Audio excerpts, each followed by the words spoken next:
बिना ये रे और घर सूना, दीपक बिना ज्योत बिना तो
सिखा तारा बहे नयन जल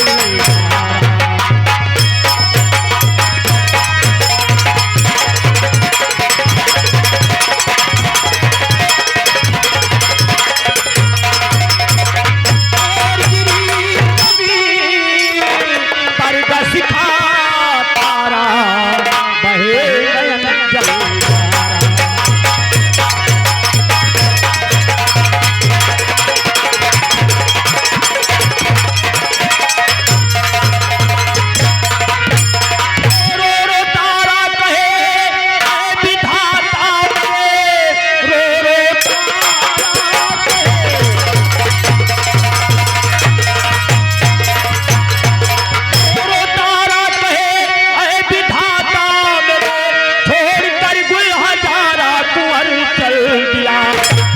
छाती मेरी और छोड़ मझधार में कर किनारा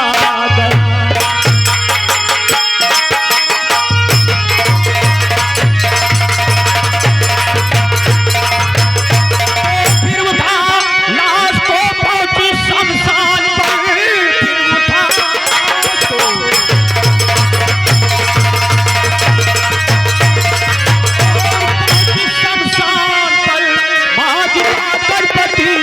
चंडाल है।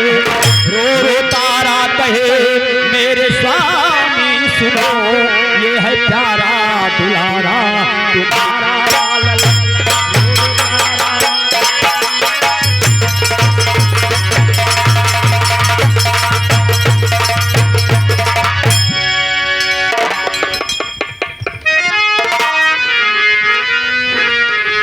कि वो अलग रूप है जो सबको लखा करता है, वो अलग रूप है जो सबको लखा करता है। मंत्री किसी का ना कोई वो सभा करता है, कि वो हर गिरज गिरज में है कोई जानता नहीं, और भगवान क्या चीज है कोई पहचानता नहीं। जो शक्कर खाता है उसको शक्कर देता है, जो मोती खाता है तो मोती से भर देता है। कि देने पर आ जाए तो देने से ढेर देता है, लेने पर आ जाए तो चमड़ी फेर लेता है। लीजिए सर्वप्रथम एक छोटी सी निर्गुण की बोल है। ये गोरी नैहर नगरिया एक दिन छूट जाई, धन सब लूट जाई।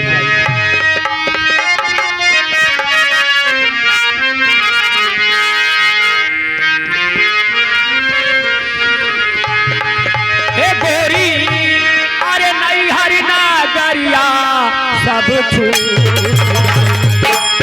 हे गोरी नैहर नगरिया सब छूट जाई। आई धन सब लूट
इसी बीच में आ गए हैं हमारे बड़े भैया गोविंद जी मछली वाले। आप नासी किसी बाजार से हैं। भैया दिया 21 पुरस्कार और भैया को बार बार नमस्कार। ए गोरी नई हरि नगरिया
दो पर आ गए हैं राजन बड़े भैया यादव जी और झिनकऊ एक बरवान बाजार देख रहे हो ना, दक्षिण गांव पटना 50 दिया है तक का पुरस्कार राजन भैया यादव को हमारी तरफ से बारंबार नमस्कार।